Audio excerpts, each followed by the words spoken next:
আসসালামু আলাইকুম রহমতুল্লাহ। আমি হাকিম ডাক্তার শফিউল আলম সোরহাব, 2 যুগেরও বেশি সময় ধরে আপনাদের সেবায় আত্মনিয়োজিত।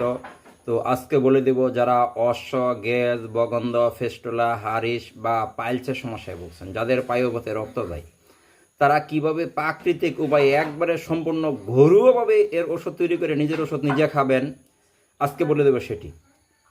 তো আপনারা পাথরকুচির পাতা নেবেন। আমার হাতে যে পাতা রেখেছেন হলো পাথরকুচির পাতা, কেউ পাত্রশিলার পাতা বলে। আপনার আঞ্চলিক ভাষাটা কী নামে ডাকে কমেন্ট করতে ভুলবেন না। আপনি পাথরকুচির পাতা নেবেন 5 থেকে 7টি। আপনি কালো গোলমরিচ নেবেন 5 থেকে 7টি।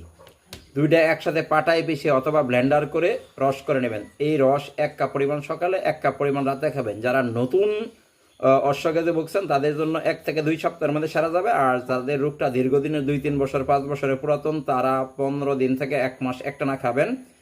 এরকম আরও ভিডিও পেতে আমার ইউটিউব চ্যানেলে সাবস্ক্রাইব করে রাখতে পারেন, আমার ফেসবুকে ফলো দিয়ে আপনি বাসা থাকতে পারেন, এবং এই ভিডিওটা শেয়ার করে মানুষের কল্যাণে অবদান রেখে সদগে জারের অংশ নিতে পারেন।